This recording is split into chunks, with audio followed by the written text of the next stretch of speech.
कष्ट करें।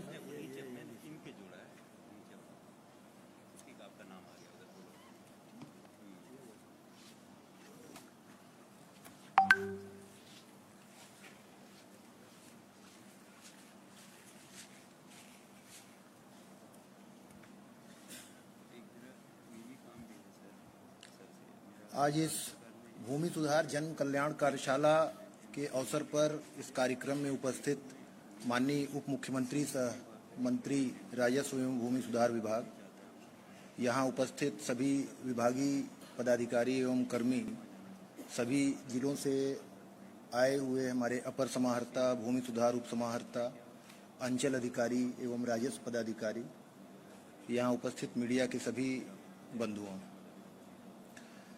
माननीय मंत्री जी की प्रेरणा और मार्गदर्शन में हम लोगों ने इस कार्यक्रम की शुरुआत की है और हमारे लिए बड़ी खुशी की बात है, बड़े गर्व का विषय है कि माननीय मंत्री जी ने स्वयं इस कार्यक्रम में आने के लिए अपना बहुमूल्य समय निकाला, जबकि हम सब जानते हैं कि उनकी व्यस्तता किस प्रकार की है। तो सबसे पहले तो इस कार्यक्रम में स्वयं उपस्थित होने के लिए, और जैसा उन्होंने हम लोगों को आश्वस्त भी किया है कि वे लंबे समय तक इस कार्यक्रम में मौजूद भी रहेंगे, तो सबसे पहले तो मैं उन्हें इसके लिए धन्यवाद देता हूं और इस कार्यक्रम में उनका औपचारिक रूप से विभाग की तरफ से स्वागत करता हूं। मैं स्वागत करता हूं विभाग के सभी वरीय पदाधिकारियों का, सचिव गोपाल मीना, सचिव राकेश, ओएसडी चंद्रिमा और अन्य सभी पदाधिकारी। साथ ही साथ इस कार्यक्रम में स्वागत है सभी जिलों से यहाँ आए हुए हमारे सभी अपर समाहर्ता, भूमि सुधार उप समाहर्ता, अंचल अधिकारी, आप सबका, और साथ ही साथ मीडिया के सभी बंधुओं, आप सब लोगों का भी इस कार्यक्रम में औपचारिक रूप से मैं स्वागत करता हूं। इस कार्यक्रम की संकल्पना माननीय उप मुख्यमंत्री जी के मार्गदर्शन में हम लोगों ने की थी और कार्यभार संभालने के तत्काल बाद जिस प्रकार से माननीय उप मुख्यमंत्री जी ने विभाग से संबंधित कार्यों और उसकी फील्ड में किस तरीके की हम लोग फंक्शनिंग करते हैं, किस प्रकार की हमारी कार्यप्रणाली है, इससे संबंध में लगातार कई दिनों तक बैठकें की और बड़े विस्तार से विभाग की कार्यप्रणाली को, विभाग की समस्याओं को, विभाग के नियमों कानूनों के आधार पर काम करता है, इन सब के बारे में समझा।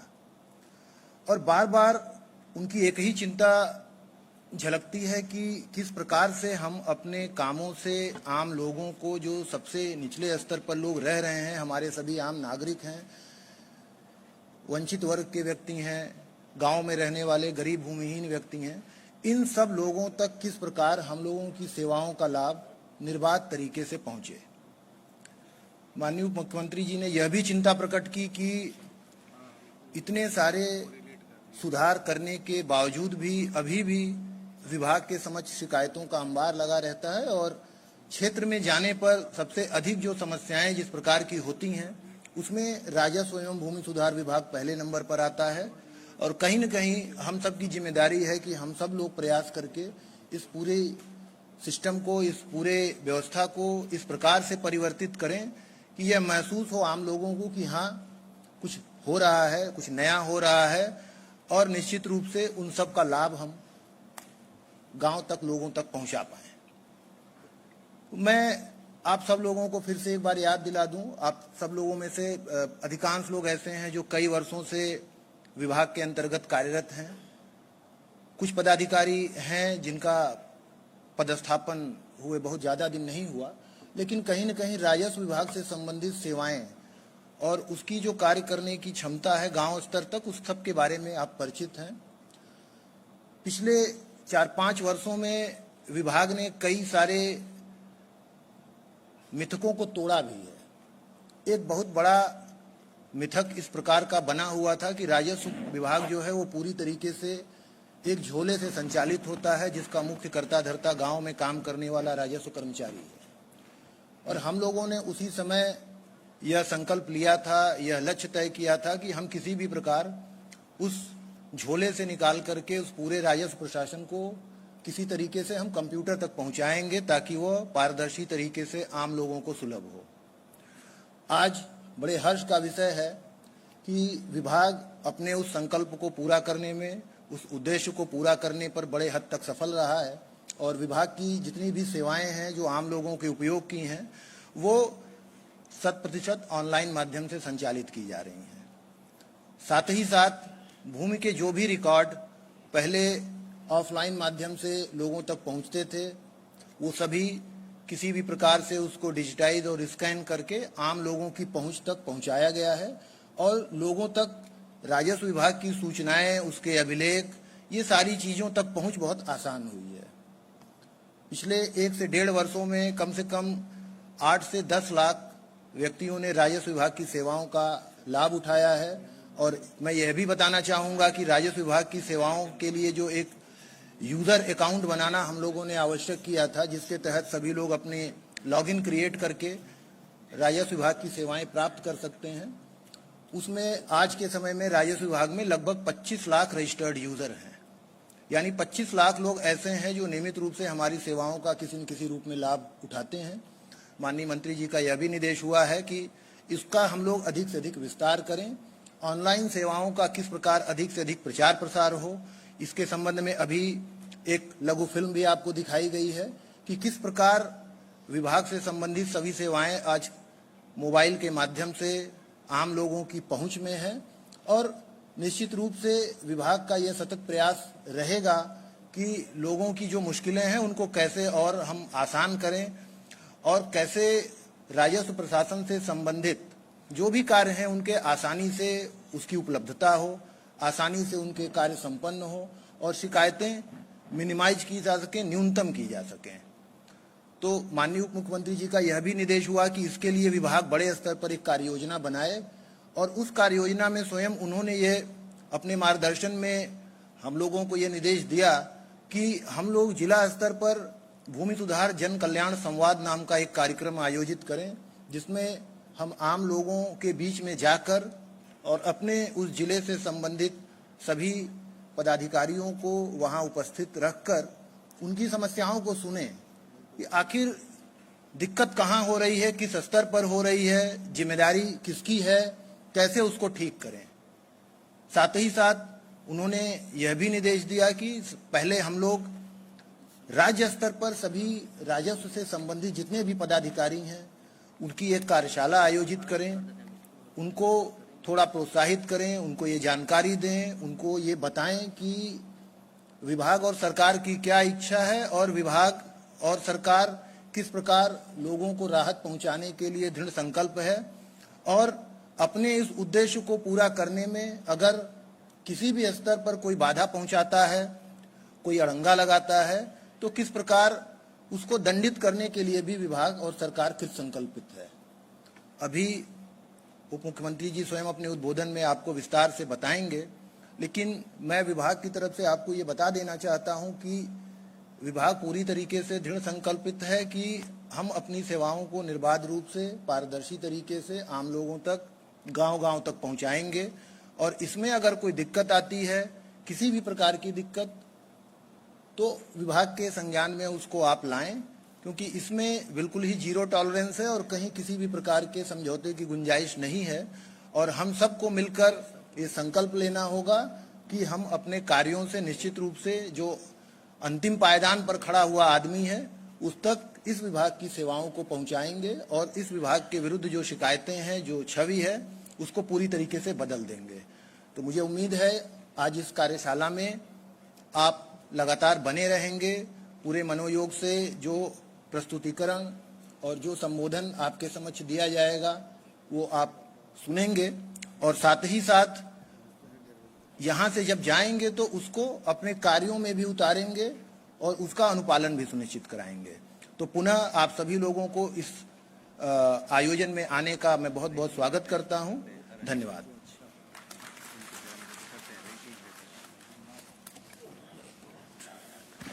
धन्यवाद सर।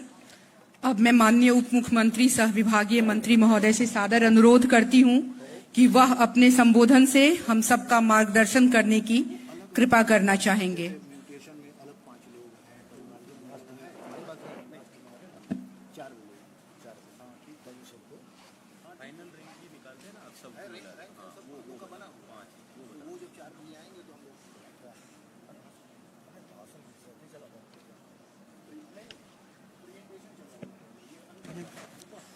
थोड़ा परिवर्तन हुआ है कार्यक्रम में।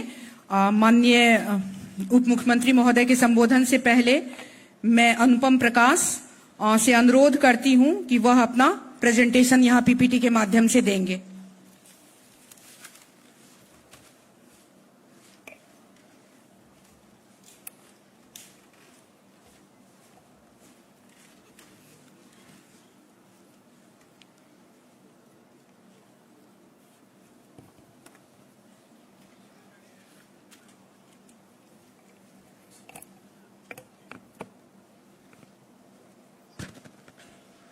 धन्यवाद मैडम। माननीय उप मुख्यमंत्री, सहमंत्री महोदय, आदरणीय सचिव महोदय और मंच पर उपस्थित जितने भी वरिष्ठ पदाधिकारीगण और सभा में उपस्थित सारे पदाधिकारी को मेरा सादर अभिवादन।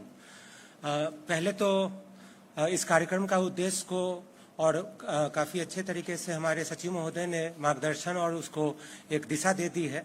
हम इस पे आगे बढ़ते हुए एक पीपीटी के माध्यम से समझेंगे कि इस कार्यक्रम का मूल उद्देश्य क्या है और एक ओवरव्यू देखेंगे जिससे आपको काफ़ी जानकारी मिलेगी कहाँ पे समस्या आ रही है।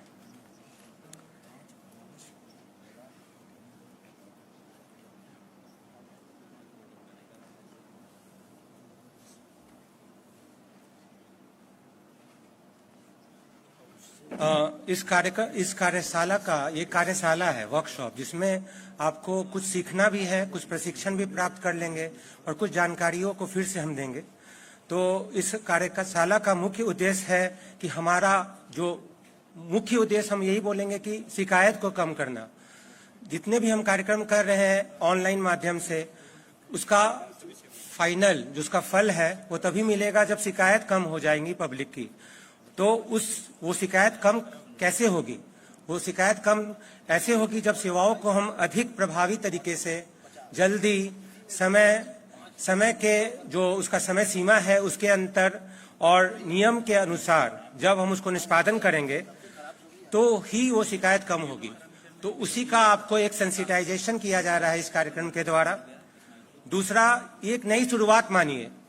ऐसा जो भी पास्ट में आपका जो बोर्ड पे जो भी पेंडेंसी है वो सारे चीज़ को एक मौका मिल रहा है इस कार्यक्रम के बाद से कि आप फ्रेश एक ब्लैक बोर्ड, एक वाइट बोर्ड की तरह आप फिर से मिटा के एक सुधार सकते हैं। एक ग्रेस पीरियड टाइप का मिल रहा है। तो नई पहल है, नई सरकार है। हमारे माननीय उप मुख्यमंत्री के जो मार्गदर्शन में, उनके नेतृत्व में हम एक नई शुरुआत कर रहे हैं, तो उसकी उम्मीद की किरण भी है यहाँ पर। तीसरा कि आप जब लंबित मामलों का उचित और ससमय निष्पादन करेंगे तो ये जो भूल सुधार होगी, भूल तो हुई है, ये तो हम मानते हैं कहीं ना कहीं हमारे सिस्टम में भूल है। अगर उसको सुधार लिया जाए तो ये भूल सुधार से भूमि सुधार हो जाएगा। तो एक अच्छा गोल्डन, एक स्वर्णिम अपॉर्चुनिटी है कि आप इसको सुधार लें। तो इसको आप इस तरह से ले इस कार्यक्रम को, इस कार्यशाला के बाद, कि इस मौके का लाभ उठाए और सुधार ले ताकि आप जनता को राहत मिले और उससे सभी को राहत मिलेगी। विभाग का भी नाम होगा, परसेप्शन बढ़ेगा, इंप्रूव होगा। तो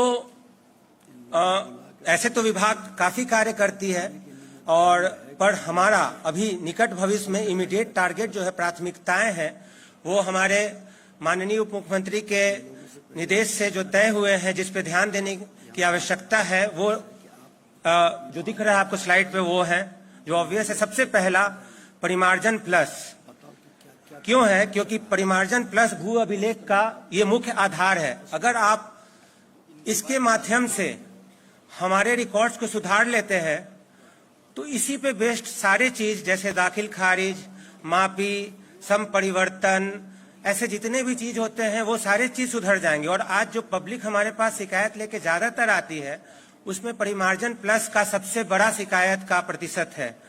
तो ये इस पे फोकस कर लिया जाए और जनता का ये शिकायत दूर कर दिया जाए तो ऑटोमेटिकली सारा चीज सुधर जाएगा। तो ये हमारा नंबर 1 है प्रायोरिटी अभी।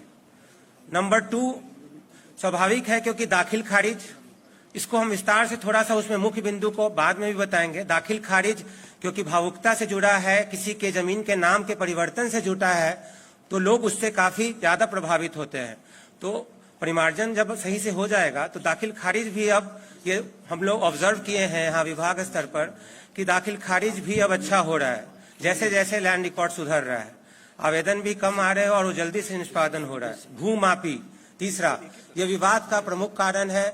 नापी के चलते, छोटे छोटे बात के चलते सीमांकन का विवाद है।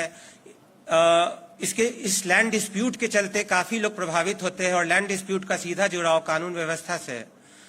लोक भूमि से अतिक्रमण हटाना भी उसी प्रकार बहुत ही इम्पोर्टेंट है, बहुत ही महत्वपूर्ण है, क्योंकि जितने भी हमारी जन सेवाएं हैं और काफी जो सरकार चाहती है जमीन उपलब्ध कराना किसी भी विकास कार्यों के लिए, उसके लिए भी इम्पोर्टेंट है और भूमिहीन को भी जमीन मिलता है। तो ये आपका मुख्य दायित्व है एज ए अंचल अधिकारी कि आप उसको भी इम्पोर्टेंस दें। और भूमि विवाद का निपटारा का 2 स्तर है। एक हम आपको बताएंगे पीपीटी के माध्यम से आगे चलकर कि कैसे आज जो फर्जी दस्तावेज या धोखाधड़ी या गलत दस्तावेज के आधार पर जो विवाद क्रिएट किया जाता है अनावश्यक, और जिससे आप पर भी दबाव पड़ता है और आप भली भांति परिचित हैं कि कैसे लोग, ऐसा नहीं है कि सब कोई सही उसमें आते हैं, 50-60% ऐसा भी बहुत सारा केस होता है जहां पे ये समस्या क्रिएट होता है जानबूझ के फर्जी। उसको कैसे रोकना है और उसके लिए क्या टूल्स उपलब्ध है आपके पास, वो भी हम आपको दिखाएंगे आगे। और ये सारे चीज का परिणति फिर जाके आता है राजस्व न्यायालय प्रबंधन प्रणाली। अगर हमारा ये सिस्टम काम करता है तो नीचे स्तर पे अगर कुछ गड़बड़ी होती है तो न्याय अगर पब्लिक को मिल जाता है ऊपर अपील के स्तर पे और रिवीजन के स्तर पे ससमय नियम के अनुसार और टाइम पर, तो फिर ऑब्वियसली उससे भी जनता का शिकायत काफी कम होता है। तो ये सिस्टम हम इम्प्रूव कर दें आपके सहयोग से, तो ये बहुत बड़ा इससे जन कल्याण होगा। और last but not the list, बंदोबस्ती पर्चा का वितरण, जो कि अभियान बसेरा के नाम से हम फेज 2 जो हमारा चल रहा है, वो भी बहुत ही महत्वपूर्ण है सरकार का कि जो कमजोर है, वंचित है, जो भूमिहीन है, जो सुयोग्य श्रेणी के हैं, उनको उसमें कोई गड़बड़ी नहीं हो, उनको सबको लाभ मिले। तो ये जो प्राथमिकता है ये सारे चीज को कवर करती है। सारे से शिकायत पैदा होता है, तो इस शिकायत का जब तक आप निवारण नहीं करते हैं तो फिर समस्या वो बनी जाती है। आप चाहे ऑनलाइन कीजिए सिस्टम या ऑफलाइन कीजिए, पब्लिक का ये इमेज है कि ऑनलाइन भी हो गया तो भी हमारा समस्या दूर नहीं हो रहा है। तो आपको ये जब तक ये घेरा का ध्यान नहीं देंगे इनमें तो हमारा कोई सुधार नहीं हो सकता है, भूमि सुधार। तो जन शिकायत को कम कर दिए। जन कल्याण संवाद जो चल रहा है उसका भी उद्देश्य यही है कि सामने शिकायत का निवारण हो। शिकायत कम हो गया तो हमारा उद्देश्य पूरा हो गया। तो परिमार्जन प्लस में जैसे मुख्य बिंदु आप तो सब कर रहे हैं, सब परिचित है। तो इसमें हम जो पत्र है पहले वो सब की जानकारी है आपको, किस तरह से परिमार्जन प्लस करना है, उसका वीडियो भी आनंद जी के द्वारा उपलब्ध कराया गया है, तो उसमें कोई समस्या नहीं है। लेकिन ये जैसे मुख्य आधार मैंने बताया सारी सेवाओं का, और इससे सकारात्मक प्रभाव पड़ेगा बाकी सब चीजों पे। तो इस चीज में एक नया चीज है जो हम आपसे चर्चा करना चाहते हैं। इसमें है नया जो आपको पत्र से प्राप्त हुआ है, समय सीमा का भी निर्धारण किया गया। अभी तक परिमार्जन प्लस में एक कमी थी कि कोई समय सीमा निर्धारित नहीं थी निष्पादन की, तो उससे फिर कितने दिन तक पब्लिक दौड़ रही है उसका कुछ अकाउंटेबिलिटी नहीं था। आज ये स्पष्ट है कि पहला, डिजिटाइज जमाबंदी में परिलक्षित अगर कोई लिपिकीय भूल होता है, इस तरह का क्लेरिकल या अर्थमेटिक एरर के चलते कोई सुधार है छोटा मोटा, तो उसको 15 कार्य दिवस के दिन आपको कर देना है। बहुत छोटा इशू है, उसमें आप मिला लेंगे। कोई साफ साफ दिख रहा है साक्ष्य के आधार पे गणितीय भूल हुई है या लिपिकीय भूल हुई है तो उसको सुधार दीजिए, 15 दिन पर्याप्त है। दूसरा है कि जिसमें एक से अधिक प्लॉट, जैसे जिसमें माइंड लगाना पड़ता है आपको, उसमें दस्तावेज की जांच करनी पड़ती है बढ़िया से, एक से भी अधिक प्लॉट का उसमें त्रुटियों का सुधार है, जो डिजिटाइज जमाबंदी है उसकी बात कर रहा हूं। तो 35 कार्य दिवस में, 35 कार्य दिवस जैसे म्यूटेशन का होता है बिना आपत्ति वाला, लगभग उसी तरह 35 कार्य दिवस है। तो ये दिमाग में बैठा है, उसमें आपको सॉल्व करना, और ये समय सीमा फिक्स्ड है, इसको आप कृपया पालन करेंगे। तीसरा है छूटी हुई जमाबंदी को ऑनलाइन करना। ये थोड़ा सा कठिन आप लोग भी पाते हैं, जहां पे ज्यादा दस्तावेज की जांच की जरूरत होती है, बहुत बड़ा अभिलेख खोलना पड़ता है, नापी कराना पड़ता है। तो विभाग इस चीज को जानता है और संज्ञान लेते हुए आपको 75 कार्य दिवस का समय दे रहा है। जब में आप म्यूटेशन कर सकते हैं आपत्ति के साथ 75 कार्य दिवस में, तो ये भी पर्याप्त समय है। इसमें आप सारा कार्य को कर देंगे और छुट्टी जमाबंदी। और लास्ट स्टेज आपको पता है कि आप किसी भी चीज में जहां पे एक भी साक्ष्य है तो आप अभिलेख खोल सकते हैं। अभिलेख में नापी का भी लगा सकते हैं रिपोर्ट, और सूचना आपत्ति नहीं मिलता है तो आप उसका सृजन कर सकते हैं जमाबंदी, अगर एक भी साक्ष्य है पूर्व का उसके पास तो। और वैसे मामले जहां पे स्पेशल ये केस है वो भी 75 ही दिन है, जहां पे भूमापी की आवश्यकता है तो भी 75 दिन। तो फाइनल डेडलाइन है कॉम्प्लेक्स मामलों में लास्ट के 2 75, और जो आसान मामले हैं उनमें एक तो 35, और सबसे आसान जो गणितीय लिपि की है तो 15। तो इस चीज को ध्यान में रख के इंश्योर कीजिए। परिमार्जन प्लस में यही बात अभी नया है। इसमें दाखिल खारिज जैसे बताया मैंने कि ये भावुकता से जुड़ा है, तो पब्लिक इससे काफी ज्यादा इम्पैक्ट और शिकायत लेके आते हैं, उनका नहीं होता है तो वो चाहते हैं कि मेरे दादा परदादा के नाम से चल रही है जमाबंदी, उसको अपने नाम से करा ले। हमारे पास विभाग में सब आते हैं शिकायत, तो नहीं हो रहा है। कागज का कम्प्लेक्सिटी रहता है जो भी है, तो उनको समझाना पड़ता है। इसका लाभ उनको प्रत्यक्ष मिलता है पीएम किसान के द्वारा, या कोई भी जो भविष्य में केसीसी स्कीम है सब में जुड़ेगा। तो नाम तो चढ़ाना इम्पोर्टेंट है। और इसमें समय सीमा का जो 35-75 दिन का अनुपालन, अभी ज्यादातर हम लोग जो दो जगह गए हुए थे संवाद में, तो ये समस्या मिल रहा है कि समय सीमा के बाद काफी पेंडेंसी रहता है, तो उसको कृपया करके अनुपालन करेंगे इसका समय सीमा का। और इसमें एक हम लोग चीज देखते हैं कि स्पष्टता नहीं है। त्रुटि जांच के समय ही वाद के बिंदु पे सुनवाई कर दी जाती है। आप समझिए कि त्रुटि जांच के समय बस 4 बिंदु पे ध्यान देना था कि आपका दस्तावेज सही है कि नहीं अपलोड किया हुआ, उसमें जो आंकड़ा भरा हुआ है आवेदन का वो सही है कि नहीं, या उसने जमाबंदी जहां से घटाया जाना है वो सही चूज किया कि, बस इतना। उसमें ये नहीं लगाना था कि टाइटल चल रहा है कि उस पे आप जो वाद खुलने के बाद जो माइंड लगाना था मेरिट के बिंदु पे सुनवाई नहीं थी, उस पे भी करके कैंसिल कर दे रहे हैं। पेंडेंसी रखते हैं, अनावश्यक कारण से काफी रिवर्ट होता है। एक तो पेंडिंग रखा जाता है, फिर रिवर्ट भी होता है। ये जो साइकिल है ना, ये पब्लिक को परेशान करती है। तो इस चीज से बाहर आना है। एकदम स्पष्ट कारण हो, साफ साफ लिखा हो, जो बिंदुवार आपको समस्या है उस आवेदन में वो साफ लिखिए और उसके हिसाब से रिवर्ट बैक कीजिए। बिना कारण का वेग और डिस्क्रिशन के हिसाब से नहीं होना चाहिए, इससे काफी हल होगा। जब म्यूटेशन का वाद हो जाता है तो भी ये समस्या आती है, बिना मतलब का ऑब्जेक्शन लगाना या ऑब्जेक्शन का साइकिल। आपको एक बार में जो ऑब्जेक्शन देना है दे दीजिए लिस्ट करके, एक ऑब्जेक्शन के बाद फिर पुनः वो साइकिल फिर आता है, फिर ठीक करा के आता है, फिर से नया ऑब्जेक्शन उस पर लगा दिया जाता है, तो फिर से ये 2 साल तक चलता है साइकिल। तो ये कहीं भी किसी के समझ के परे होता है। हमारे पास फिर कोई मौका उसमें यहाँ पे नहीं मिलता है उसको जस्टिफाई करने का। तो ये चीज में आपको ध्यान देना होगा। सेम चीज परिमार्जन प्लस में भी है। बिना उचित कारण का रिवर्ट या पेंडेंसी, कारण को स्पष्ट लिखना कर्मचारी को सिखाइए, प्रशिक्षण दीजिए। जहां पे उसके पास मापी करने का ऐसा ऑप्शन है तो भी वो रिजेक्ट कर दे रहा है कि मूल जमाबंदी में नहीं है। हम तो परिमार्जन प्लस में ऐसा ऑप्शन दे दिया गया है ना, अब बहुत सारा आपको उसमें है, लास्ट अभिलेख खोलने तक है। तो फिर ये सब रीजन क्या दे रहे हैं कि मूल जमाबंदी में नहीं उपलब्ध है तो बस उसको रिजेक्ट कर दिए। तो इस तरह का समझ, या तो उसको ट्रेनिंग चाहिए तो आप लोग फिर से हमसे संपर्क करके ले लीजिए उसको, लेकिन ये इस आधार पे रिवर्ट या रिजेक्शन नहीं होना चाहिए।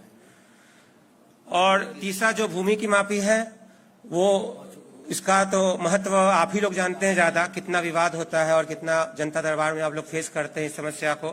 तो इसके लिए मापी का एसओपी निर्गत है। हमारा ये समस्या देख रहे हैं, नापी तो ऑनलाइन होना ही चाहिए, कोई ऑफलाइन नहीं, और ऑनलाइन ही उसका रिपोर्ट होगा, और एक एसओपी का माध्यम के द्वारा ही ये निर्गत होगा। तो ये एसओपी देखिए, इसको नोट कर लेंगे आप। हम लोग ये सारे डॉक्यूमेंट्स आपको व्हाट्सएप ग्रुप पे शेयर कर देंगे जिनको नहीं पता है। तो जो अंचल अमीन जाके नापी कराते हैं तो इसमें लिखा हुआ है कि कैसे वो सारे उपकरण की जांच कर ले पहले, उसके बाद मापी के दौरान जो अपनाई जाने वाली प्रक्रिया है वो उनके फील्ड बुक पुस्तिका को लेके उसमें वो विवरण को अंकित करें, और उसमें वो सारा जो प्रोसेस है नक्शा पे फॉरवर्ड बियरिंग का चिन्ह बनाना, इस तरह से मुस्तकिल को कायम करना, फिर उसमें जो अस्थाई चिन्ह जैसे तिमेरा, चौमेरा या सीमा, कुआं, ये सब को जो पहचान है वो करना। ये मतलब एसओपी को आप एनफोर्स कराइए फील्ड में, उसी के अनुसार ये होगा। और लास्ट में आप फिर उसका रिपोर्ट अपलोड कराएंगे ऑनलाइन ही, कभी भी कोई चीज ऑफलाइन नहीं होगी। और हम लोग कोशिश करेंगे, और सर का निर्देश भी प्राप्त है कि इसका एक स्टैंडर्ड फॉर्मेट भी हम लोग ऑनलाइन ही डाल दें। पोर्टल में, ताकि ज्यादा चीज भरना नहीं पड़े, जो उसमें हम लोग डेटा भरे रहेंगे उससे वो जनरेट हो जाए इसी के आधार पर। तो ये भी जानकारी की कमी थी, इसलिए इसमें डालना मैंने आवश्यक समझा भूमाफी में।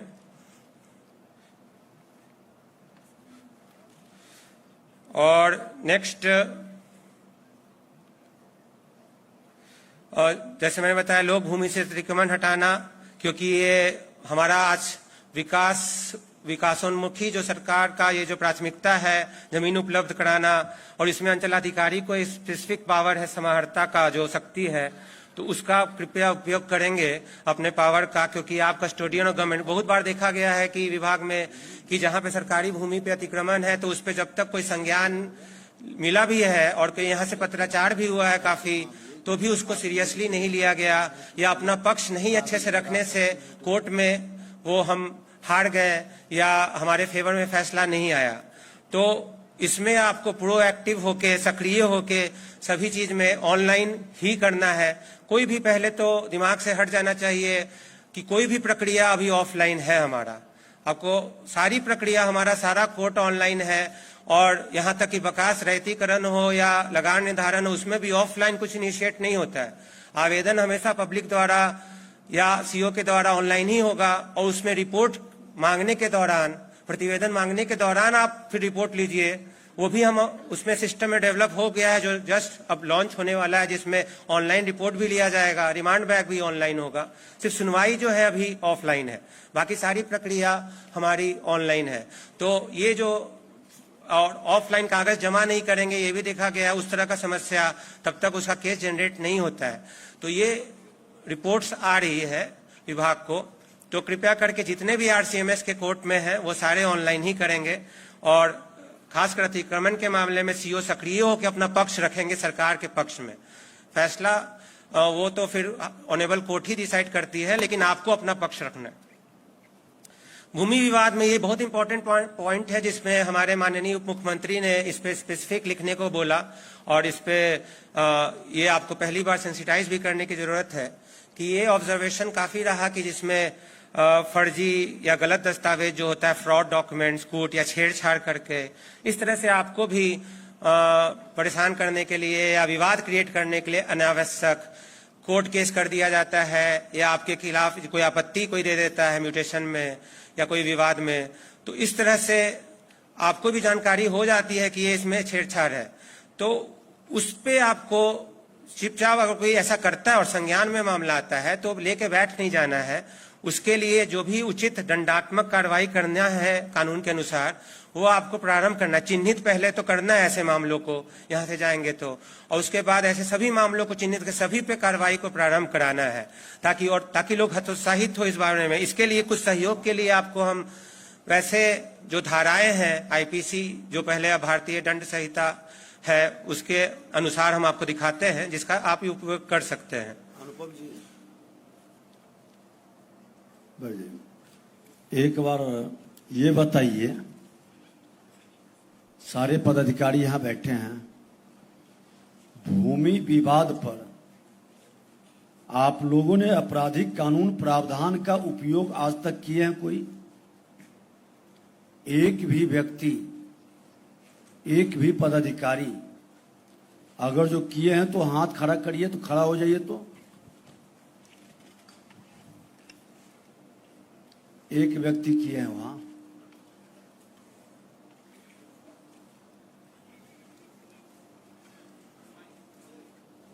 ठीक है, इसके संदर्भ में जानकारी किनको किनको है, जरा हाथ उठाइए। तो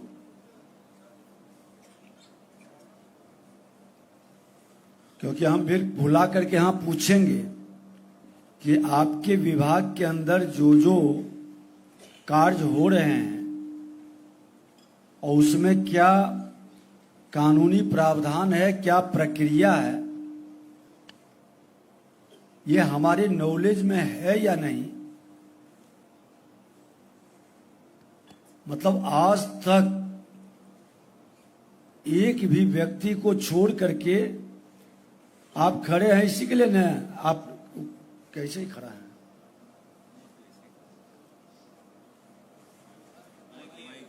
अच्छा, माइक लेकर खड़ा है। बैठ जाइए। मतलब कोई भी व्यक्ति आपराधिक कानून प्रावधान आईपीसी बीएनएस का उपयोग नहीं किए। हम अपनी बात को रख करके 5 जो महान व्यक्ति हैं, सबसे रैंकिंग में नीचे हैं, हम उनको बुलाएंगे और हम जानकारी प्राप्त करेंगे। हम किसी को भी बुला लेंगे। तो एक बार जरा माइक दीजिए, नीचे के 5 व्यक्ति को दीजिए। तो नाम बोलिए। तो शाहपुर खड़ा हो जाइए। शाहपुर सीओ, जरा माइक दीजिए इनको। हाथ खोल के खड़ा होइए।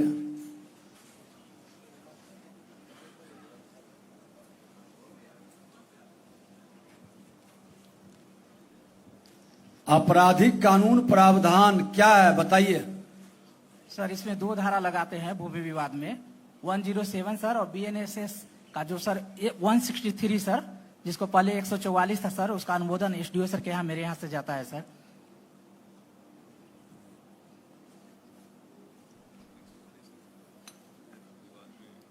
कितना दिन से हैं आप अंचलाधिकारी? सर 2 माह हुआ है सर यहाँ पे।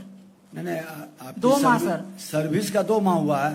नहीं सर, अंचलाधिकारी 2 माह से सर, पहले राजस्व अधिकारी थे सर।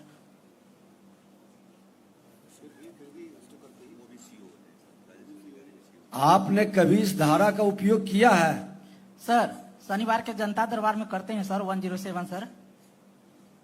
अभी हमने पूछा कि आपराधिक कानून प्रावधान जालसाजी, फोर्जरी में फर्जी दस्तावेज का उपयोग किया, धोखाधड़ी किया, षड्यंत्र किया या झूठा शपथ पत्र साक्ष्य दिया। आप ये 5-6 तरह का जो लोग पूरे विवाद को खड़ा करके बिहार को प्रदूषित कर दिया, किन किन लोगों ने इस पर कार्रवाई किया? कानूनी प्रावधान का उपयोग किसने किया? आपने क्या किया बताइए। सर भूमि विवाद में सर 10 का हम लोग का रजिस्टर रहता है सर, तो हम एसएचओ सर मेरे द्वारा सर 107 का अनुमोदन जाता है सर, और एसडीओ सर के यहाँ से 163 सर बीएनएस के लिए आता है, तो हमारा प्रपोजल करके सर एसडीओ सर के यहाँ भेजा जाता है सर। इनसे पूछिए जरा, सबसे बॉटम पर आप ये इसीलिए हैं क्या? नहीं सर, रैंकिंग में सबसे नीचे आप हैं सर। ये महानता क्यों है आपकी? सर यह जमैनिया जैसा बाढ़ ग्रस्त इलाका था सर, और यहाँ पर कोई रेगुलर सीओ नहीं था सर, इसलिए बहुत कामों दिन से पेंडिंग था सर। हम 2 महीना से आए हैं सर, हम पेंडेंसी घटाएंगे सर। सर दिसंबर मंथ में अच्छा हो जाएगा सर।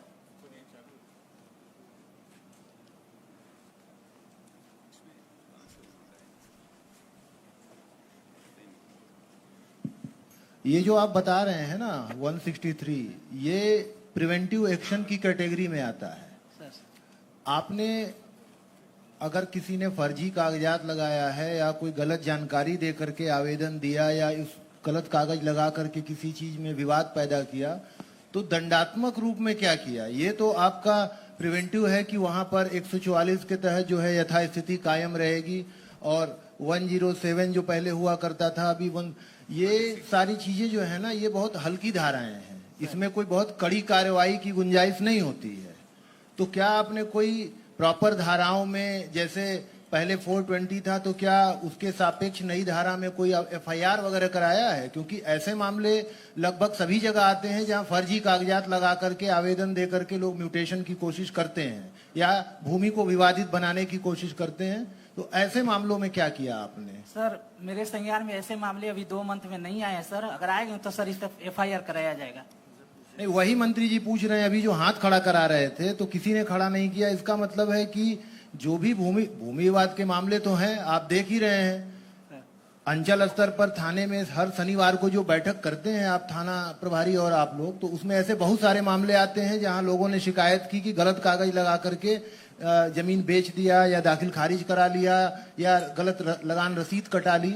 तो ऐसे मामले का जब भी आपके संज्ञान में आता है तो क्या कोई प्रॉपर प्राथमिकी दर्ज कराने की कार्रवाई की जाती है क्या? कोई भी बताएं अगर किसी ने 2-4 ऐसी एफआईआर दर्ज कराई हो लोगों के अगेंस्ट में।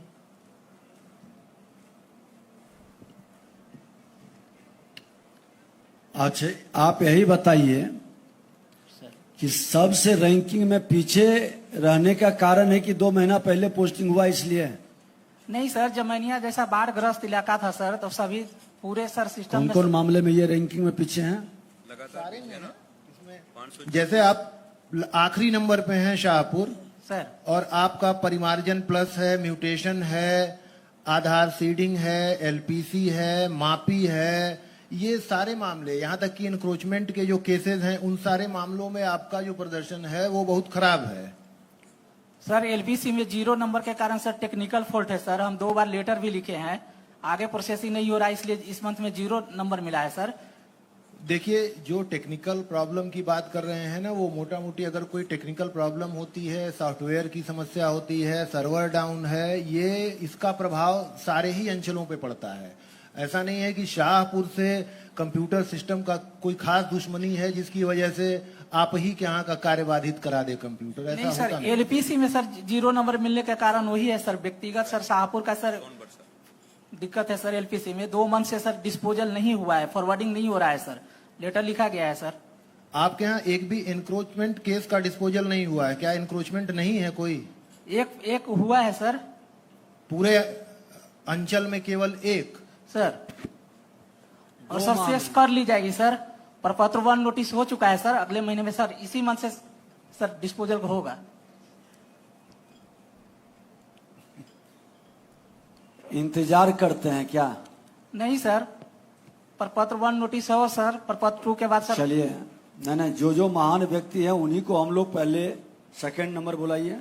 सोनबरसा है नीचे से दूसरे नंबर पे। सोनबरसा कौन है? आए हैं सहरसा, सोनबरसा। सोनबरसा कहाँ है? दीजिए माइक जरा उनको। और अगला उसके बाद सहरसा, उसके बाद बेतिया है तीसरे नंबर पर, नीचे से बेतिया। सहरसा का ये सोनबरसा सहरसा का अंचल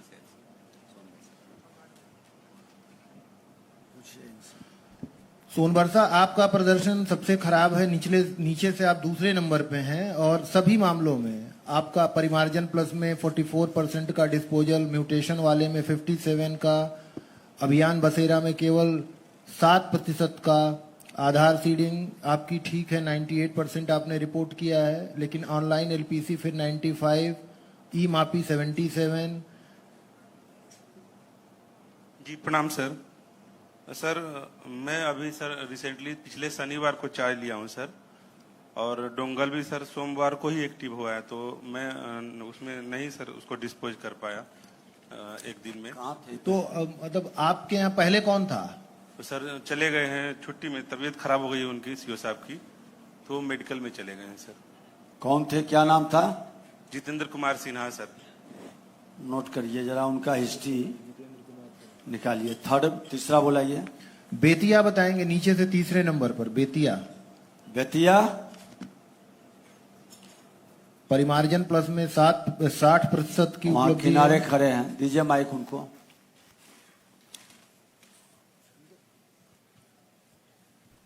माइक देने वाले स्पीड में तो नहीं जाइए। हाँ, नाम बताइए। माइक ऑन कर दीजिए। सर प्रणाम सर, मैं प्रियंका हूँ। मैं अभी ट्रेनी आ रहा हूँ 69th बैच की, और अभी रिसेंटली ही मैंने चार्ज लिया है सर, तो अभी कर रही हूँ सर, धीरे धीरे हो जाएगा। कब चार्ज लिया है? सर अभी लास्ट 24th को चार्ज लिया है, डोंगल 4 को एक्टिवेट हुआ है, और अभी ट्रेनिंग में ही हूँ सर। तो आपके पहले कौन थे वहां पर अभी? सर उमा शंकर सर थे। तो वो कहाँ पर हैं? इसी में है कहीं? उमाशंकर जी हैं? सर वो मेडिकल लीव पे चले गए थे, उनका जो बॉटम में टॉपर हैं वो सब मेडिकल लीव पर हैं, उनको अस्थाई लीव भी हम दे सकते हैं, ये ध्यान रखिए। वैसे लोगों को अस्थाई लीव दे देंगे, भागने से काम नहीं चलेगा। हम या हमारे सेक्रेटरी वहां जाकर के भी समीक्षा करेंगे जिला में। अगला इसके बाद बोध गया है नीचे से चौथे नंबर पे।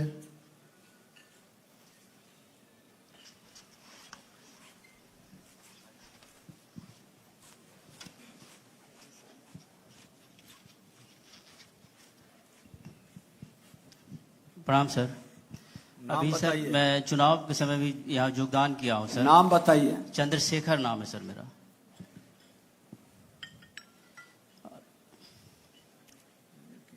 आप चुनाव के समय योगदान किए तो आपसे पहले कौन थे यहाँ पे? वहाँ सर महेश कुमार थे सर। वो कहाँ चले गए, किस अंचल में?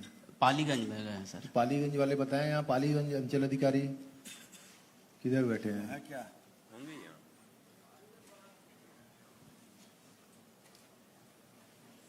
कहाँ है पालीगंज? अपर समाहर्ता है पटना डीसी लार उनके एरिया के। उधर बता रही हूँ, पालीगंज। पालीगंज में आप हैं?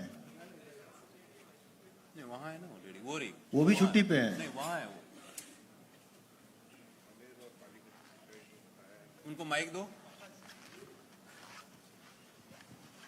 जो अनुपस्थित हैं बिना सूचना और जानकारी के स्पष्टीकरण लीजिए उनसे स्पष्टीकरण लीजिए। सर महेश सर छुट्टी पर हैं पालीगंज से। सर मैं आ रहा हूँ सर वहाँ। छुट्टी पर क्यों है? लिए हैं क्या? कौन है अप्रूव ऑथराइज पर्सन? डीएम को बात करिए एक आदमी कि क्या उनको जानकारी में जो आज बैठक है तो कैसे अलाउ किया छुट्टी? जब यहाँ बैठक है तो ऐसे लोग। एडीएम साहब तो हैं यहाँ पे ना, ये छुट्टी क्यों अलाउ हो गई इनकी? क्या भागने से काम चलेगा नहीं? कब तक भागिएगा? ऐसे लोगों का पीछा हम लोग अंतिम समय तक करेंगे। ये तो आपका टॉप बॉटम से कुल गाइड। अच्छा इस्माइलपुर है, भागलपुर? कौन? अच्छा इस्माइलपुर है, नीचे से 5वें नंबर पे है, भागलपुर इस्माइलपुर।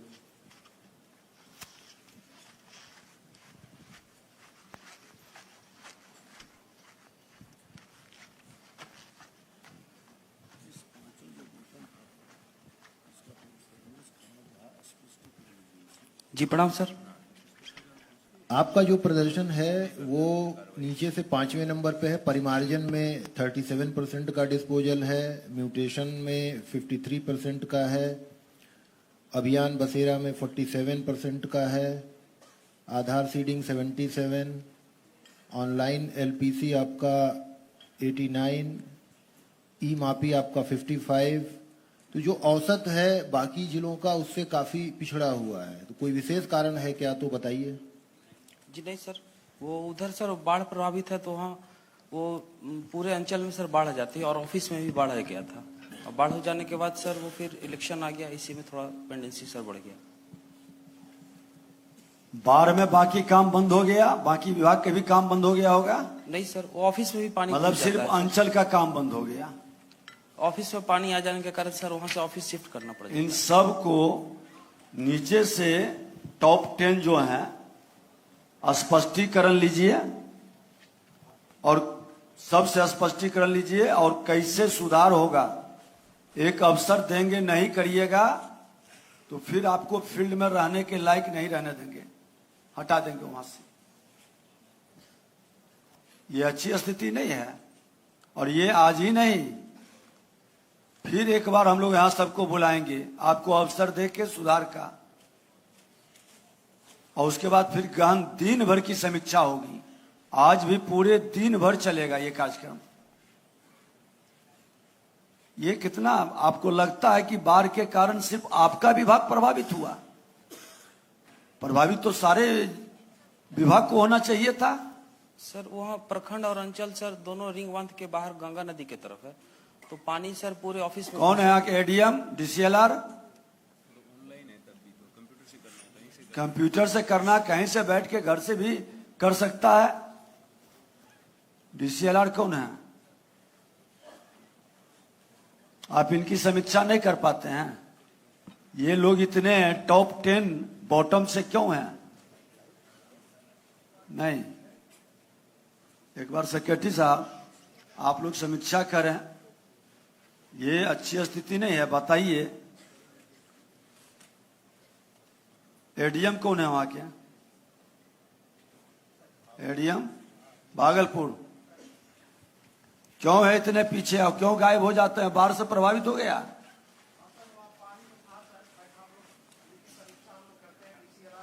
तो लैपटॉप पानी पर चलेगा कि लैपटॉप घर पर भी चल सकता है?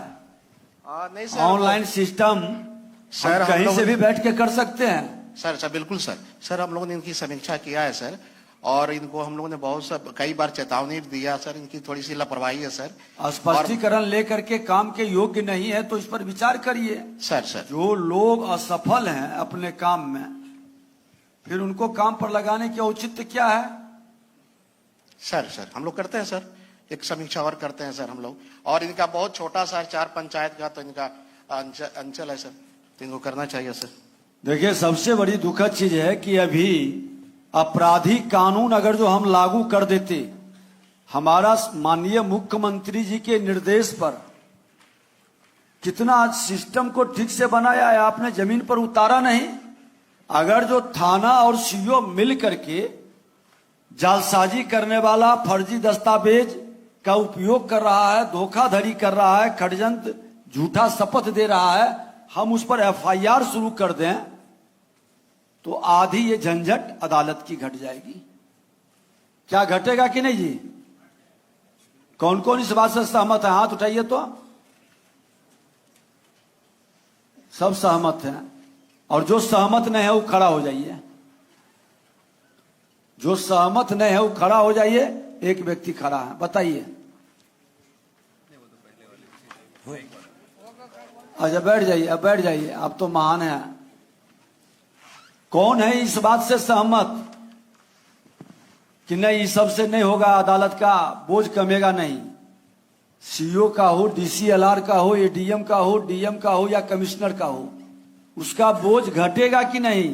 फर्स्ट स्टेज पर ही हम एफआईआर कर देंगे, और सीओ अगर जो बजाबते पूरी तहकीकात करके जांच करके थाना को दे देगा कि आप एफआईआर करो मिल करके, इसमें तो धारा भी बता रहा, फोर्जरी में आईपीसी 467, 468, ये बीएनएस में 336, 337, एक बार जिस पर एफआईआर हो जाएगा उसकी अरेस्टिंग हो जाएगी।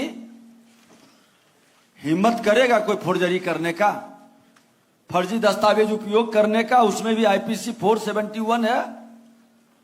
आप लोग आज तक इसका उपयोग क्यों नहीं किए? ये कितना दुखद दुर्भाग्यपूर्ण है। कौन कौन लोग इसका उपयोग करेंगे? एक बार हाथ उठाइए तो। सब करेंगे।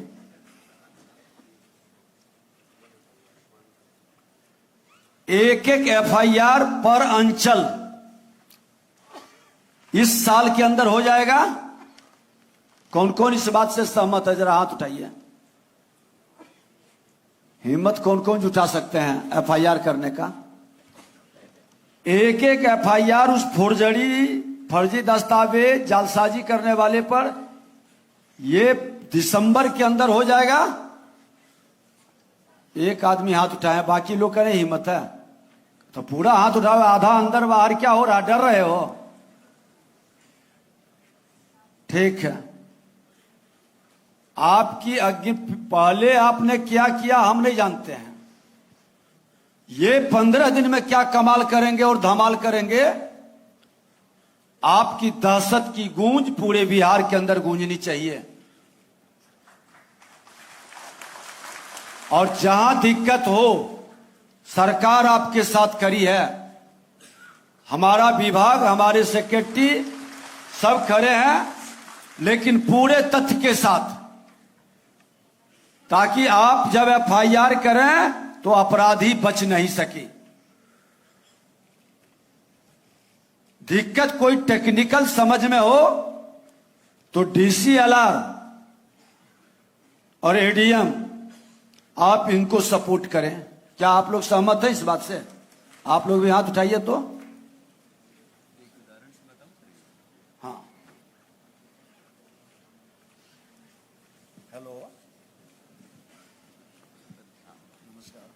मैं तब तक आपको एक उदाहरण से बताता हूं। अभी हाल ही में आरा के सीओ साहब है यहाँ, मैडम से बात भी हुई मेरी। आरा भोजपुर सदर के जो सीओ है, मैडम है वहां कोई? किधर है?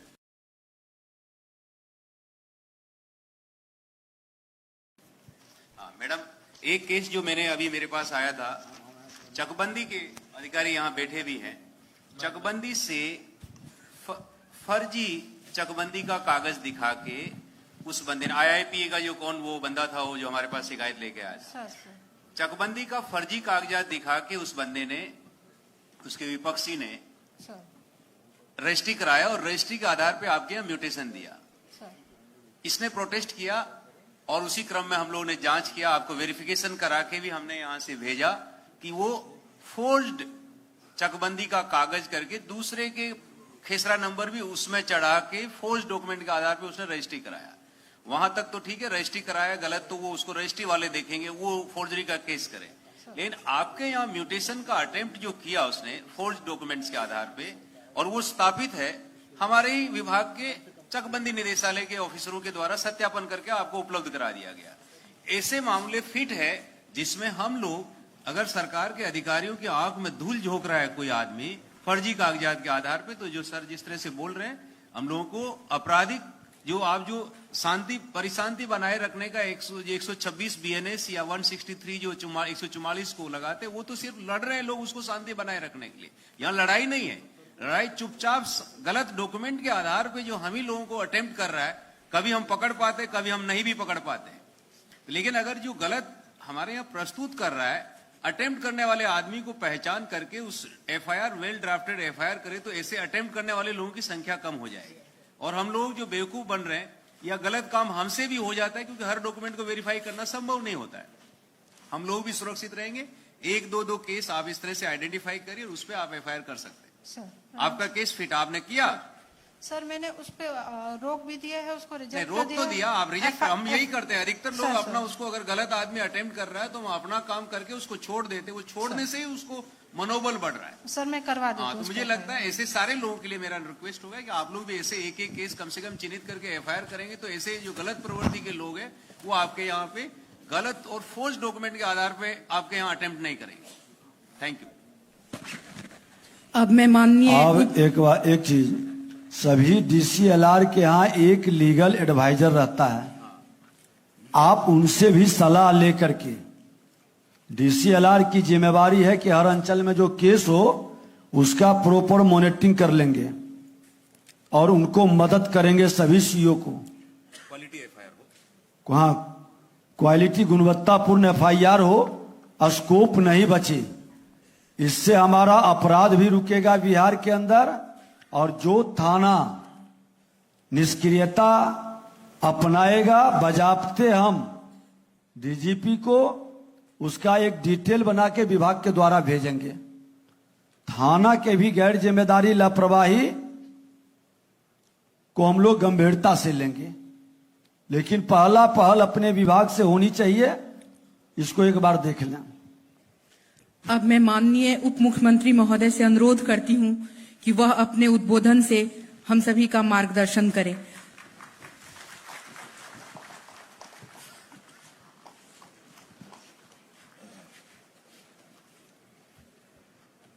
बैठ जाइए। राजस्व एवं भूमि सुधार विभाग के तत्वाधान में आयोजित भूमि सुधार जन कल्याण कार्यशाला में मंच पर उपस्थित विभाग के सचिव श्री जय सिंह जी, श्री गोपाल मीना जी, सह निदेशक चकबंदी श्री राकेश कुमार जी, निदेशक भू अर्जन श्री कमलेश जी, सचिव सह निदेशक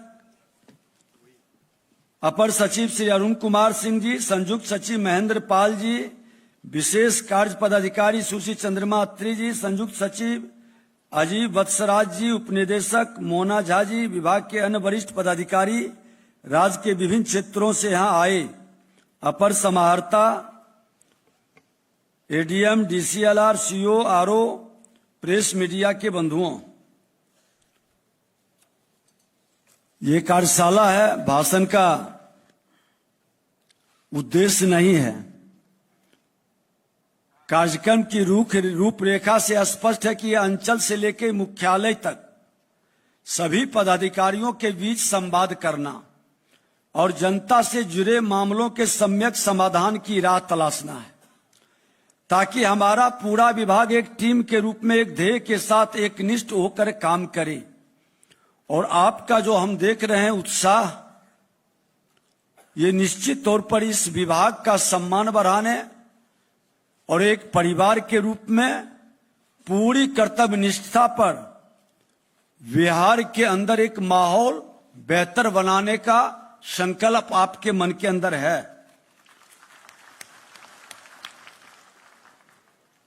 विभाग के मंत्री से लेकर अंचलाधिकारी तक हम सभी लोक सेवक हैं। हम जनता के पैसा लेते हैं, इसलिए हम सभी का लक्ष्य एक ही है और एक ही होना चाहिए। जन समस्याओं का नियम सम्मत समाधान और जनता की अपेक्षाओं को प्राथमिकता के आधार पर पूरा करना क्या होना चाहिए ना। तो इसके लिए अभी जो हम लोग विभाग द्वारा अंचल जिलों की रैंकिंग के आधार पर मूल्यांकन किया जाएगा, अच्छी प्रगति रैंक के पदाधिकारी को पदस्थापना स्थानांतरण में जोड़कर उत्कृष्ट कार्य करने वाले, पारदर्शिता से कार्य करने वाले पदाधिकारियों को हम प्रोत्साहित करेंगे, ये बता देते हैं।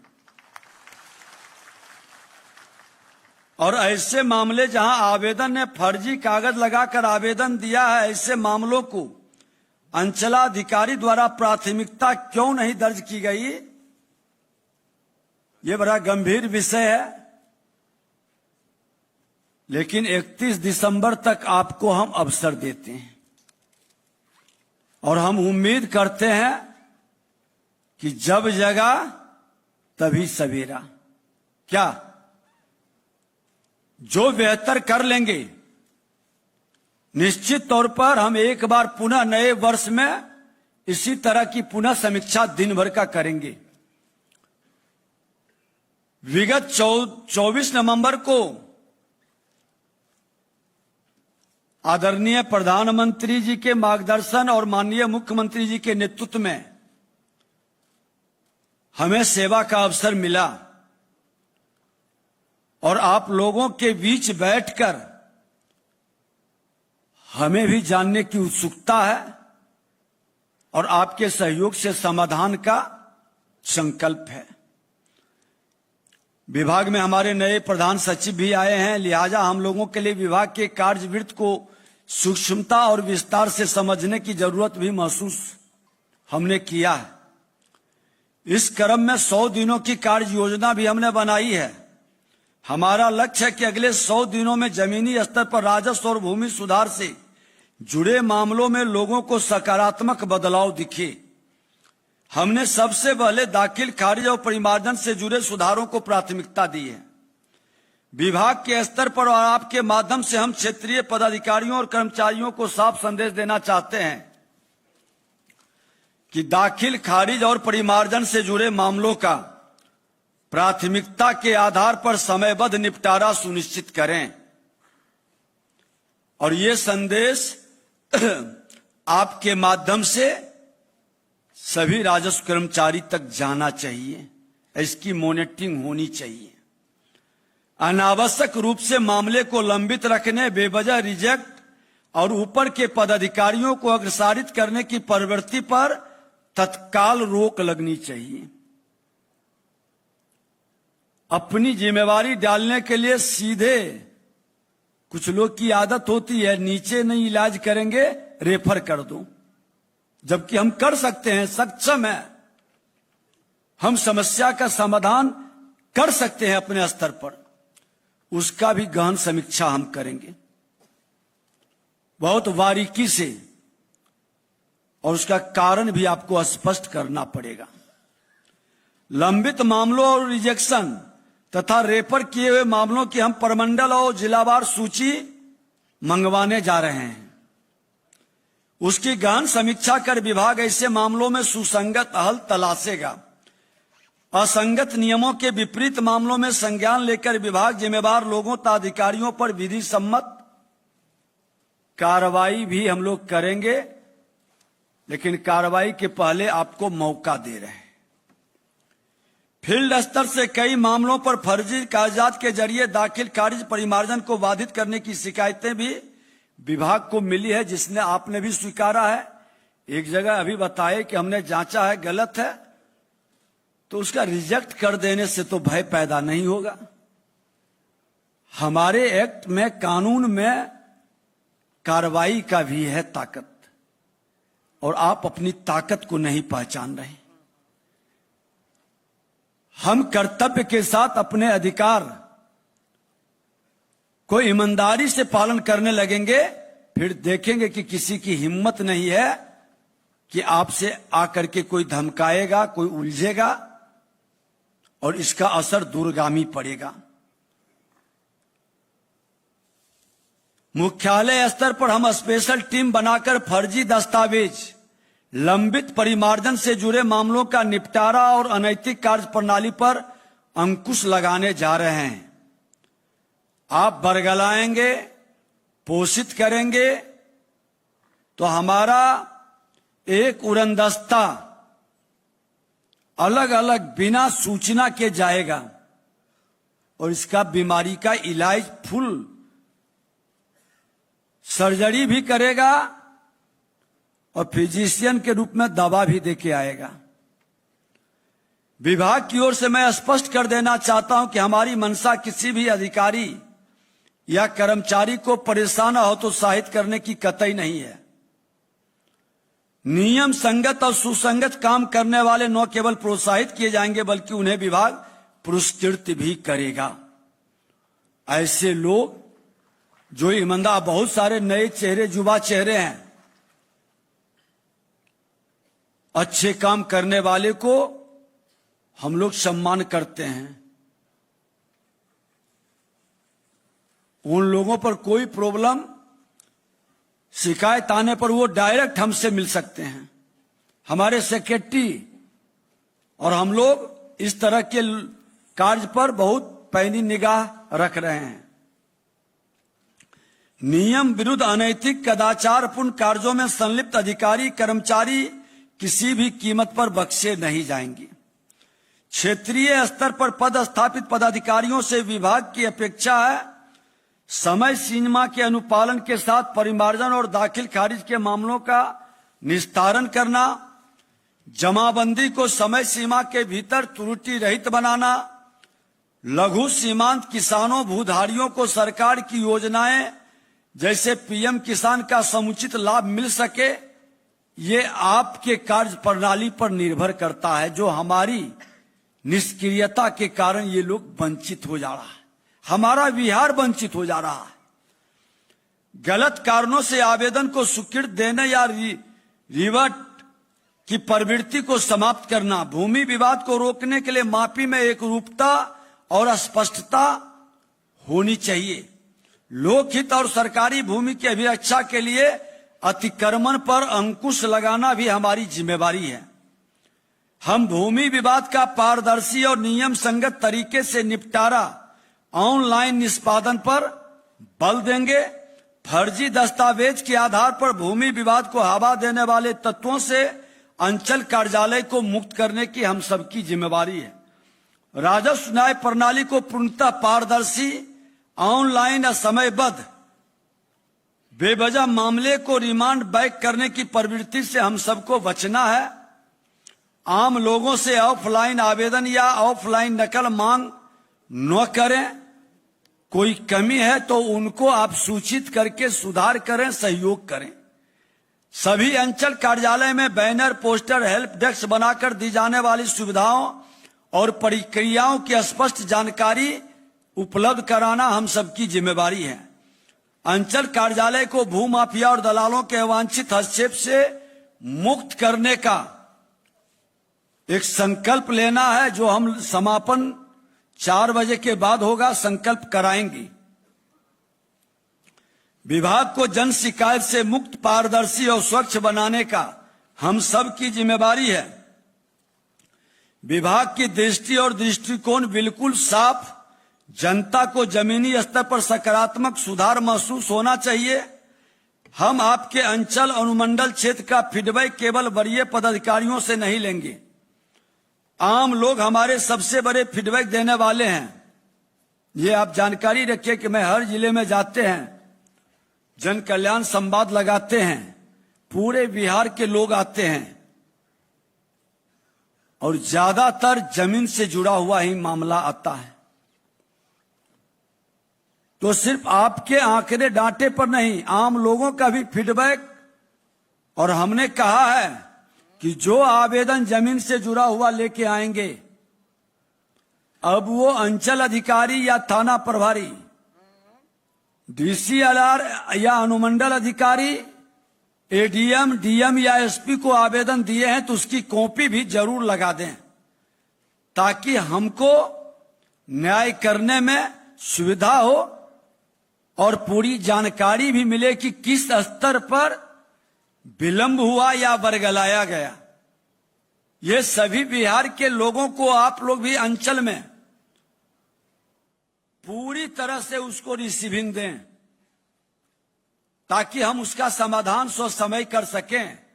और फर्जी दस्तावेज का कोई उपयोग कर रहा है, फोर्जरी कर रहा है, आप उसको चिन्हित करके डीसीएलआर के साथ मिल बैठ करके लीगल एडवाइजर ले करके उसको उसी तरह का बना करके एफआईआर करिए।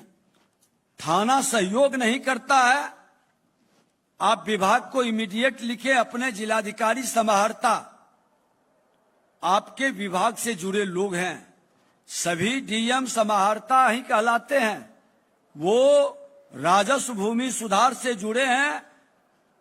उनकी भी बैठक में आज प्रधान सचिव गए हैं, हमने विशेष तौर पर उनको कहा कि सारे डीएम को एक बार ये अवगत करा दें, सारे कमिश्नर को अवगत करा दें। कमिश्नरी स्तर पर जब हम बैठक करेंगे तो कमिश्नर के साथ बैठेंगे और जिला में जिलाधिकारी समाहर्ता के साथ, कि जमीन से जुड़ा मामला को प्राथमिकता में ये लोग लें और देखें और आपकी शिकायत को भी गंभीरता से लें। अगर जो उस स्तर पर आपको गंभीरता से नहीं लिया जाता है, आप हमारे विभाग हेड ऑफिस के अंदर भेजें, हमारे सेक्रेटरी संबंधित पदाधिकारी इसको गंभीरता से लेंगे। विभाग की दृष्टि स्पष्ट है कि विभाग को जन शिकायत से मुक्त, पारदर्शी और स्वच्छ बनाने का विभाग की दृष्टि और दृष्टिकोण बिल्कुल साफ है। जनता को जमीनी स्तर पर सकारात्मकता, सुधार महसूस होना चाहिए। क्या आप लोग भी चाहते हैं ना कि सुधार होना चाहिए? जो लोग नहीं चाहते हैं वो सिर्फ हाथ उठाइए, सब चाहते हैं, यह अच्छी बात है। हम आपके अंचल अनुमंडल क्षेत्र का फीडबैक केवल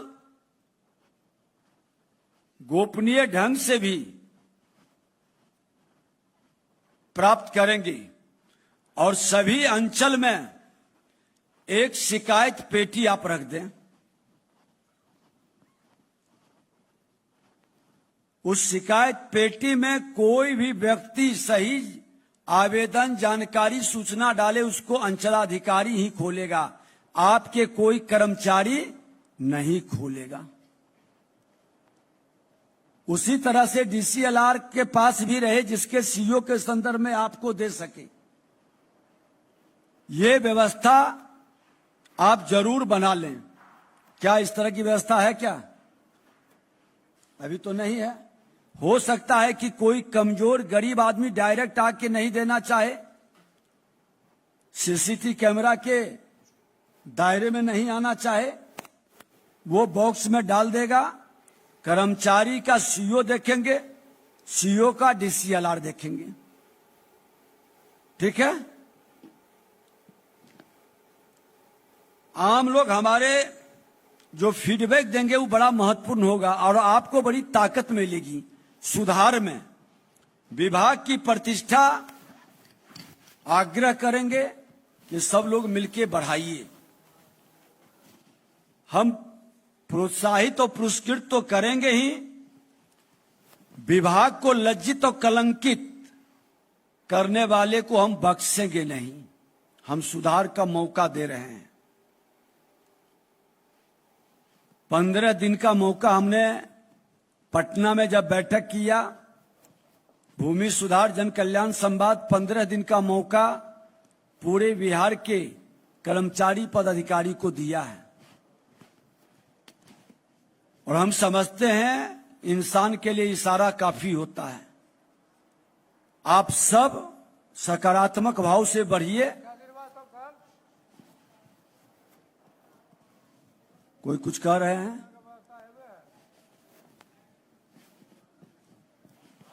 अच्छा, 14 जनवरी मकर संक्रांति के बाद जब हम बाहर निकलेंगे, सकारात्मक ऊर्जा को ग्रहण करेंगे, तो फिर हम लोग सकारात्मक वातावरण में बैठेंगे। हर अंचल हल्के से सकारात्मक बदलाव की आहट सुनाई देनी चाहिए। इसके बाद हम प्रमंडलवार और जिलावार मासिक समीक्षा शुरू करेंगे। फिर किसी प्रकार के वांछित अनैतिक और ढीले ढाले बर्ताव को बर्दाश्त नहीं किया जाएगा। डायरेक्ट एक्शन होगा। और समापन के समय मेरा प्रयास रहेगा, आने का भी एक कार्यक्रम है। हम समझते हैं कि प्रधान सचिव भी आ जाएंगे। हमारे सचिव अभी और बहुत सारे विषय पर आपको प्रशिक्षित करेंगे, क्योंकि हमको लगता है कि कुछ जानकारी की भी जरूरत है। जो पुराने लोग हैं उनको जानकारी है, लेकिन वो भूल गए हैं कि मेरी अधिकार ताकत क्या है। अगर जो अधिकार का जानकारी रहता तो इतने फर्जीवाड़े केस हमारे अदालत और हमारी व्यवस्था में नहीं चलता। बाहर में एक आदमी जाकर के देख लीजिए और इस तरह का आवाज कहीं के बंद करो। इसके अलावे मैं लास्ट में, माइक बंद कर लीजिए सब लोग अपना अपना, ताकि आवाज नहीं आए। सामाजिक नैतिक मूल्यों की भी बात हम समापन में करेंगे। वही मूल राजस्व व्यवस्था की आत्मा है। भूमि अधिकार और न्याय तीनों तभी मजबूत होंगे जब समाज और शासन एक ही नैतिक दिशा में चले। और बड़ा आसान है, बहुत सारे अच्छे लोग काम करना चाहते हैं, उसको माहौल प्रदान करना हम सब की जिम्मेवारी है। ऐसे भी मौसम बदलता है तो हम लोग खान पान बदलते हैं ना जी, क्या मौसम बदलता है तो खान पान पहनावा ओढ़ावा बदलता है ना। अब ठंड का मौसम आया है तो वस्त्र भी बदल जाता है। तो नई सरकार की नई पहल में बदलना चाहिए ना। कौन कौन लोग इससे एग्री हैं? बदलना चाहिए कि कुछ लोग का हाथ बहुत धीमे से उठ रहा है, लग रहा है जैसे परेशानी है। बदल लीजिए, आग्रह है बदल लीजिए, नहीं तो फिर आप बदल जाइएगा। दो काम में एक काम होगा, या तो बदल जाइए नहीं तो विभाग आपको बदल देगा। और हम बदलेंगे ही नहीं। कितना खराब मैसेज जाता है जब हमारे पदाधिकारी के बारे में कुछ पेपर में अनैतिक रूप से छपता हो। लखीसराय के अंदर हम लोग गए, एक रोने लगा बैठ करके, महिला आकर करके कि 2 साल से, एक बुजुर्ग कल्पने लगा कि 2 साल से हमको घुमा रहा है, बौखा रहा है। बताइए ईश्वर भी हमको माफ करेगा? जनून और सही काम में हम अगर जो किसी को परेशान करें और अपनी जिम्मेवारी से हट जाएं, तो फिर ये आपकी आत्मा को कभी प्रसन्न नहीं होने देगा। और हमको लगता है मकर संक्रांति के बाद 31 तारीख तक समय मिला है। 1 से 14 तारीख तक डिटेल विवरण एकदम आना चाहिए। और जो बेहतर काम करिए, एफआईआर कर रहे हैं तो उसका डिटेल विवरण वहां के प्रेस में भी जाना चाहिए, ताकि लोगों को संदेश जाए। प्रेस मीडिया मेरे वाहक हैं समाज के सुधारने में और गलत तत्वों को मनोबल गिराने में, कि इन्होंने ये सब कारनामा किया है जिसके कारण इनका एफआईआर किया गया और इनका प्रमाण नहीं मिलने पर इसका और उच्च स्तरीय कार्रवाई होगी। तो पहला कहां से शुरू होगा? कोई है हाथ उठाने वाले? एक बार एडीएम डीसीएलआर देखिए और सेक्रेटरी साहब जहां से शुरू हो, हम लोग एक अच्छे काम करने वाले को प्रशस्ति पत्र भी देंगे ताकि उनके कैरियर में वो काम आ सके। बहुत बहुत धन्यवाद। हमारी शुभकामना आपके उज्जवल भविष्य का। मौसम के हिसाब से आप सकारात्मक सोच के साथ आगे बढ़ें, यही हमारी कामना है। बहुत बहुत धन्यवाद।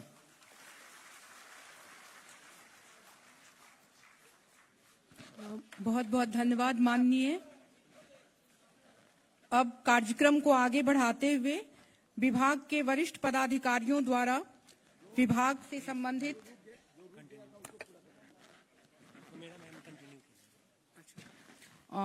अनुपम प्रकाश कंटिन्यू करेंगे। उसके बाद हम लोग फिर दूसरे विषय पे परिचर्चा।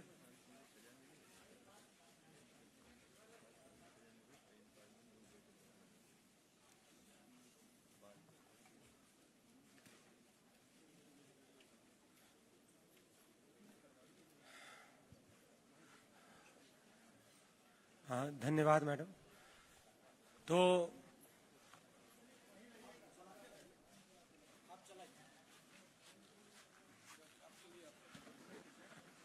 कृपया यहाँ से लैपटॉप का लिंक दीजिए।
कृपया अनुरोध है जो एसडीएमआई को देख रहे हैं टेक्नीशियन, कृपया इसका लिंक दिया जाए।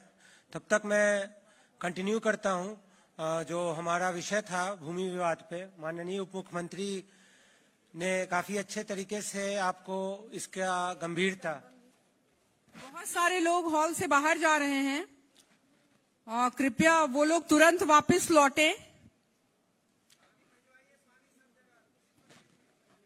कार्यक्रम अभी हम लोगों का चालू है, इसलिए सभी लोग उठ के जाए नहीं। लंच ब्रेक होगा, उसमें सारे लोग जाएंगे। जो लोग बाहर गए हैं तुरंत वापस आएं कृपया।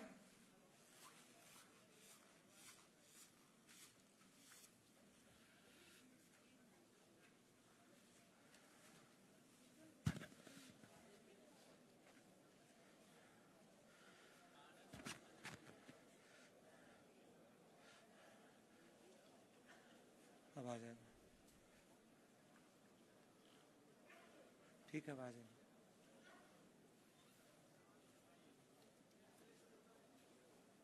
पानी वानी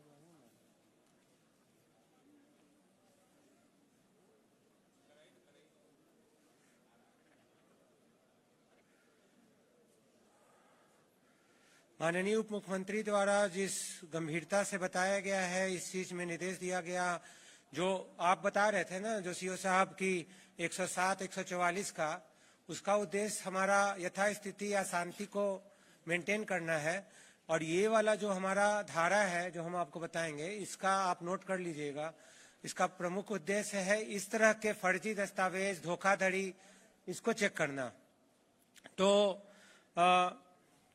जब तक स्क्रीन पे आता है इसको मैं पढ़ के ही बताता हूं। आपराधिक कानूनी प्रावधान जो हमारे बीएनएस में अभी लागू है, जालसाजी के लिए बीएनएस 336, 337 कृपया नोट कर लीजिएगा। फर्जी दस्तावेज का कोई उपयोग करता है जो कि काफी होता है, उसमें बीएनएस 339, 339। धोखाधड़ी का अगर मामला पाते हैं तो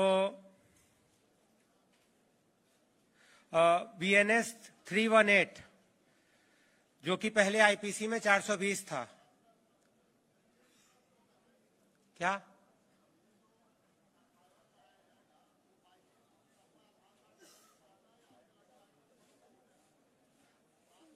एफआईआर के समय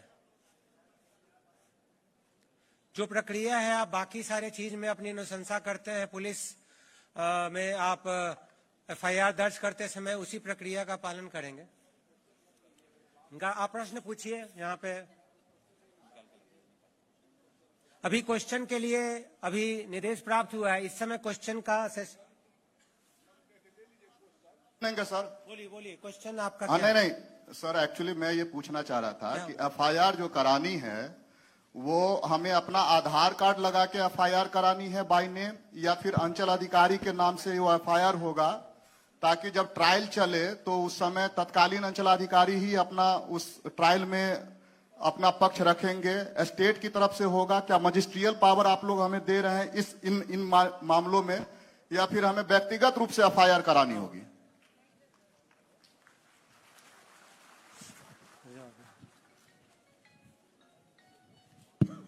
सीओ साहब कहाँ से हैं आप? सर मैं घोरासन से। कितने दिनों से हैं? सर 2 साल से हूँ सर। ठीक है, इससे पहले सर पटना में था, विक्रम में सर। वेरी गुड, बहुत अच्छे जगह से आप गए हुए हैं। You have moved from this place to Ghodatan. Sir any FIR, जिसमें भी एफआईआर की जाएगी उसमें आपसे पर्सनल नाम लिया जाता है, और एज एन ऑफिसर अंचलाधिकारी के साथ साथ आपके नाम भी लिए जाते हैं सर। ठीक है सर। अब जो इसके प्रिकॉशन से जो आप पूछ रहे हैं कि जब आगे चलकर कभी गवाही देने की बात आती है तो विल डू इट, और उसके लिए हम लोग फिर अपने एक तरीके से विभाग स्तर से कुछ ऐसी चीजें देखेंगे कंसर्न रूप में। लेकिन अभी तत्काल जो आपकी एफआईआर होगी वो अंचलाधिकारी बाय नेम करके होती है सर। और दूसरी प्रश्न है कि अभी तत्काल हम लोग प्रश्न और उत्तर का सेशन नहीं रखे हुए हैं, तो मेरा काइंडली रिक्वेस्ट होगा कि जितने भी हमारे सीओज और डीसीएलआर्स और बाकी एडीएम्स हैं, पहले कार्यक्रम पूरे हो जाते हैं, लास्ट में जब हमारे प्रधान सचिव महोदय का जब संबोधन हो जाएगा उसके बाद हम लोगों ने इस कार्य को रखा है कि जिनकी भी जो निजी परेशानी हो, आगे जो व्यक्तिगत रूप से जो हम लोगों को अपने विभाग स्तर पर उठाने हैं, वो सारी बातें हम लोग आपस में करेंगे। Thank you. और इसका सब लोग अनुपालन करेंगे। अभी आप जब तक पीछे स्क्रीन पे नहीं आ रहेंगे, साइड में आप देखिएगा टीवी में पीपीटी दिख रहा है, तो कृपया वहां भी आप देख सकते हैं फिलहाल। जब तक आप लोग से अनुरोध है कि पीछे भी इसको ठीक कीजिए वहां से। तो फर्जी दस्तावेज का उपयोग में बीएनएस 339 धोखाधड़ी, जो कि आईपीसी 420 था, उसमें बीएनएस 318 का उपयोग कर सकते हैं। कोई षड्यंत्र का अगर मामला है तो बीएनएस 61 और झूठा शपथ पत्र। हमारे ज्यादातर आवेदन में शपथ पत्र हम लोग इसलिए लेते हैं कि वो अपना खुद से स्वघोषणा करे और शपथ ले कि उन्होंने जानकारी सही भरी है। तो वैसा अगर मामला पाते हैं कि जहां गलत जानकारी या गलत शपथ पत्र के आधार पर कुछ ऐसा उन्होंने काम करा लिया या आवेदन दे दिया, तो उसके आधार पर आप बीएनएस 227 और 229 उसका आप प्रयोग कर सकते हैं। तो इन सभी में दंड और कारावास, प्लस दंड में कारावास और जुर्माना का भी प्रावधान है। इसके अलावा पंजीकरण के अधिनियम 1908 में भी धारा 82 और धारा 83, इसमें फर्जी दस्तावेज प्रस्तुत करने या आपराधिक अभियोजन करने पे निबंधन पदाधिकारी के द्वारा प्राथमिकी की संतुष्टि की जा सकती है। आईटी में भी आपको पावर है। आईटी एक्ट जो हमारा 2000 का है, उसमें धारा 65 और 66, इसमें अगर डिजिटल रिकॉर्ड में छेड़छाड़ करने के बाद या हमारे ऑनलाइन जमाबंदी में कोई छेड़छाड़ करने के कारण कोई आप धोखाधड़ी होती है, तो उसमें भी आप इस धारा के अंतर्गत कार्रवाई सुनिश्चित करवा सकते हैं।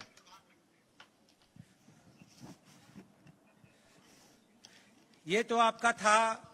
इसमें हम आपको लास्ट स्लाइड में एक चीज दिखाना चाहते हैं। सारा डिटेल जो हम आपको ग्रुप पे शेयर कर देंगे, व्हाट्सएप ग्रुप पे, जिसमें पूरे विवरण के साथ, ये स्क्रीन पे देखिएगा, इसमें कूट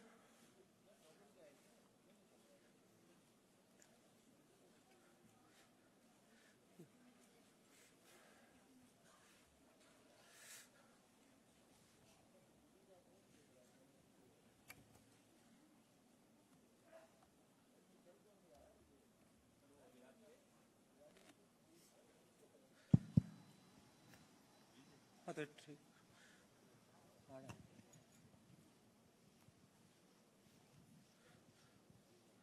अपना लैपटॉप ऑन करके लेंगे अपना लैपटॉप।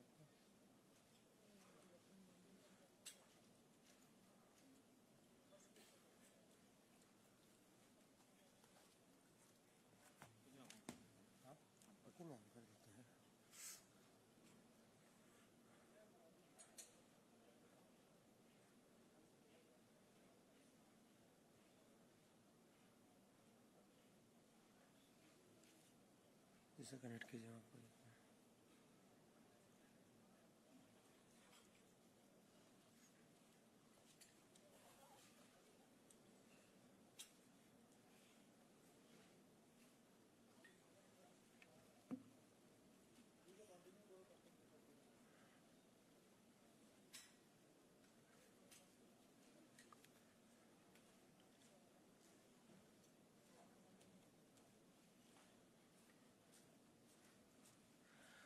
ये पहले वाले जो धाराओं का मैंने जिक्र किया, वो आपके उन मामलों में थे जहां फर्जी दस्तावेज या धोखाधड़ी से कैसे निपटना है उसके बारे में बताया गया।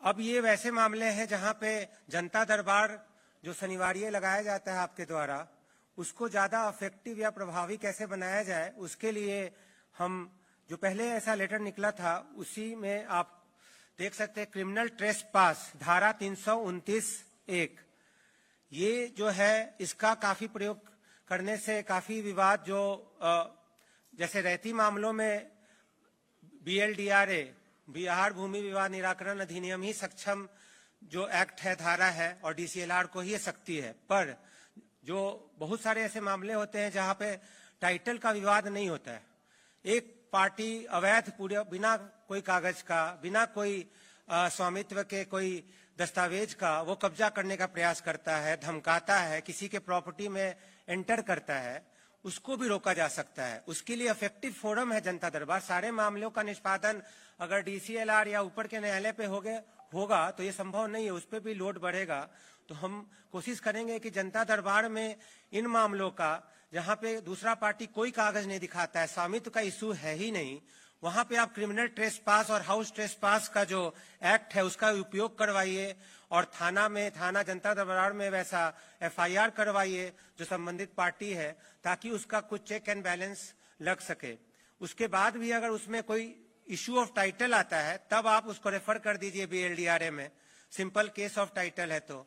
और जहां भी सिंपल केस ऑफ टाइटल है तो ये अनुरोध रहेगा मेरा सभी भूमि सुधार उपसमाहर्ताओं से कि कृपया करके वो जहां